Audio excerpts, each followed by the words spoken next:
മിശിഹായിലെ ഏറ്റവും സ്നേഹം നിറഞ്ഞ സഹോദരി സഹോദരങ്ങളെ, ഈശോ മിശിഹായ്ക്ക് സ്തുതിയായിരിക്കട്ടെ. പ്രിയപ്പെട്ടവരെ, ഇക്കഴിഞ്ഞ വർഷത്തിലെ ദൈവകരുണയുടെ തിരുനാളിൻ്റെ തലേ ദിവസം ശനിയാഴ്ച പള്ളിയിൽ മണിക്കൂറുകൾ നീണ്ടു നിൽക്കുന്ന കുമ്പസാരം നടക്കുക. അപ്പോൾ അതിൻ്റെ ഇടയിൽ ഒരു ഇംഗ്ലീഷ് യുവാവ് വന്നിട്ട് എന്നോട് വ്യക്തിപരമായിട്ട്, അച്ഛാ ഒരു മിനിറ്റ് ഒന്ന് തരാമോ? ഞാൻ ചോദിച്ചു, എന്ത് വെച്ചിടാന്ന് ചോദിച്ചു. അപ്പോൾ അവൻ പറഞ്ഞു, അച്ഛൻ എനിക്കൊന്ന് കുമ്പസാരിക്കണം. അപ്പോൾ ഞാൻ പറഞ്ഞു, നീ പോരെ കുമ്പസാരിക്കാം എന്നൊക്കെ പറഞ്ഞ് അവനത് പറഞ്ഞു, അതല്ല എനിക്ക് കൂടുതൽ സമയം വേണം. ഞാൻ ചോദിച്ചു, എന്ത് പറ്റി? അച്ഛാ, കുമ്പസാരം എന്താണെന്ന് എനിക്ക് വലിയ പിടിപാടൊന്നുമില്ല. ഞാൻ പള്ളിയിൽ നിന്ന് അകലെയാണ്, സഭയിൽ നിന്ന് അകലെയാണ്, വിശ്വാസ ജീവിതത്തിൽ നിന്ന് അകലെയാണ്.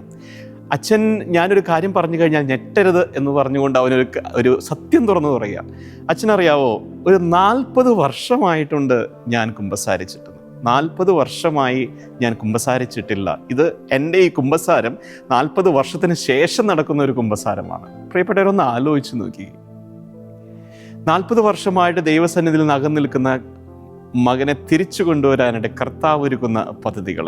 യെശയ്യാ പ്രവാചകന്റെ പുസ്തകത്തിൽ നമ്മളിപ്രകാരം വായിക്കുന്നുണ്ട്, നിന്റെ പാപം കടും ചുമപ്പാണെങ്കിലും അത് മഞ്ഞുപോലെ വെണ്മയുള്ളതായി തീരും, അത് രക്തവർണ്ണമെങ്കിലും കമ്പിളി പോലെ വെളുക്കുമെന്ന്. അനുസരിക്കാൻ സന്നദ്ധരെങ്കിൽ നിങ്ങൾ ഐശ്വര്യം അനുഭവിക്കും, അനുസരിക്കാതെ ധിക്കാരം തുടർന്നാൽ നിങ്ങൾ വാളിന് ഇരയായിത്തീരും. പ്രിയപ്പെട്ടവരെ, the true repentance leads to the transformation of the heart. നമ്മുടെ ഹൃദയത്തിൻ്റെ ട്രാൻസ്ഫോർമേഷൻ എവിടെ നിന്നാണ് തുടങ്ങുന്നത്? എൻ്റെ പാപങ്ങളെക്കുറിച്ചിട്ടുള്ള അഗാധമായിട്ടുള്ള സത്യസന്ധമായിട്ടുള്ള പാപബോധം, പശ്ചാത്താപമെന്ന് നമ്മൾ സാധാരണ പറയും. ഒരു ഹാർട്ട് പിയേഴ്സിങ് റിപ്പൻറ്റൻസ്, അതാണ് ഹൃദയത്തെ കീറി മുറിക്കുന്ന തരത്തിലുള്ള ഒരു പാപബോധമാണ്, പശ്ചാത്താപമാണ് നമുക്ക് വേണ്ടത്.